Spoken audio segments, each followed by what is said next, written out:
C'était une promesse de campagne. Il l'a mise en œuvre en Argentine. Le président Javier Milei, grand admirateur des États-Unis, poursuit son rapprochement avec Washington, dont il veut faire son grand partenaire en matière de défense.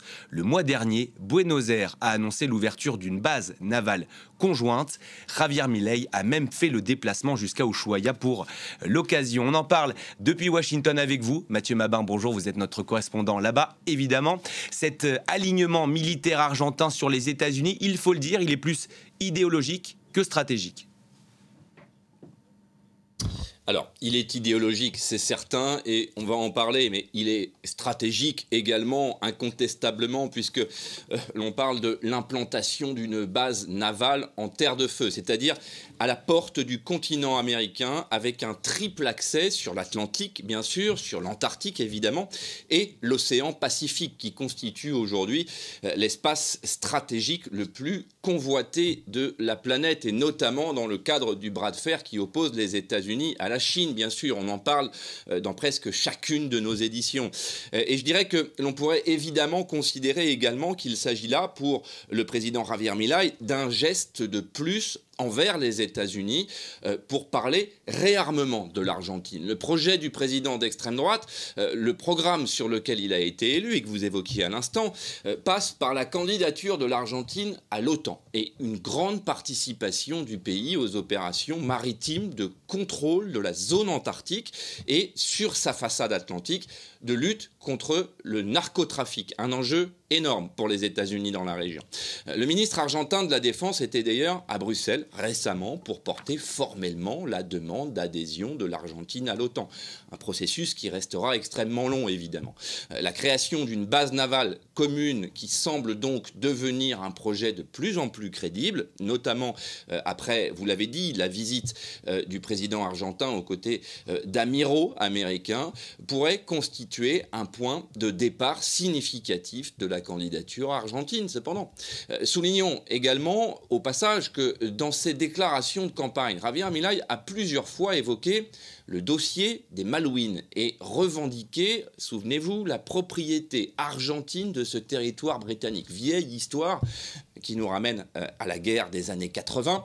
Mais même si le monde est désormais habitué aux déclarations, il faut le dire, parfois un peu étonnante, disons-le, du président argentin, la perspective d'un réveil d'une guerre des Malouines n'est pas à proprement dit le meilleur moyen d'obtenir un siège à l'OTAN. Mais effectivement, il en faudrait un peu plus pour dissuader les États-Unis de ne pas consolider leur présence maritime et surtout de bénéficier d'infrastructures portuaire, militaire, sur deux façades océaniques, ce qui est évidemment extrêmement précieux, on l'a compris. On sait par exemple que la présence de sous-marins chinois dans la zone antarctique toute proche est avérée dans la lutte globale d'influence que se livrent Pékin et Washington sur le sous-continent américain. Cette nouvelle présence militaire officielle est visible et est déjà un atout stratégique pour Washington. C'est déjà acté. Ensuite, et pour répondre directement à votre question, oui, il n'y a pas de meilleur moyen de se rapprocher idéologiquement de Washington que de sceller des partenariats de défense, évidemment. Mais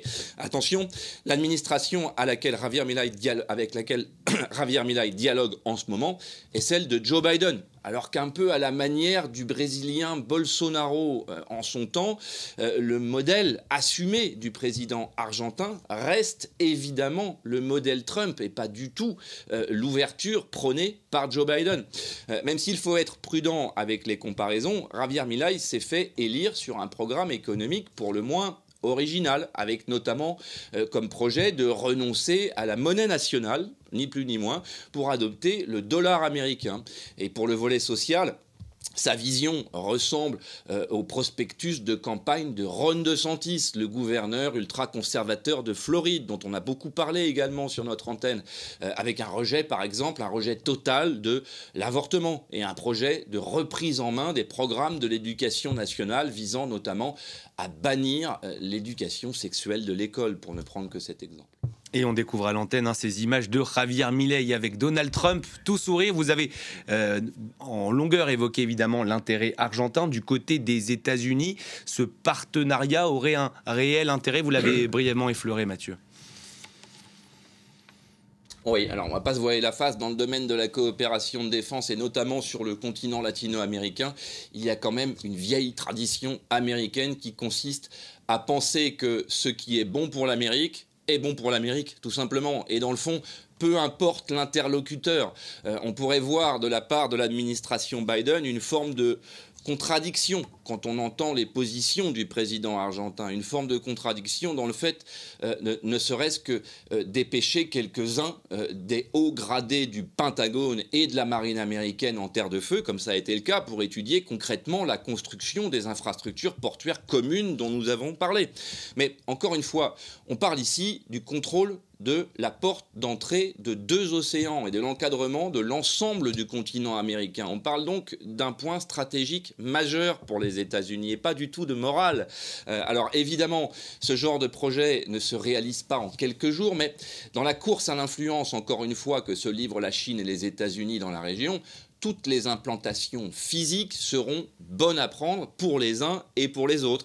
D'autant que le Pentagone n'en fait pas mystère. Il y a bien des activités chinoises dans la région, on l'a dit. Maintenant, si on veut faire un peu de prospective, les positions du président argentin sont tellement originales, pour ne pas dire parfois fantasques, et on peut le dire, qu'on n'imagine pas le conseiller à la sécurité nationale de Joe Biden, conseiller au président, d'afficher un soutien trop marqué à la politique argentine du moment, cette fois.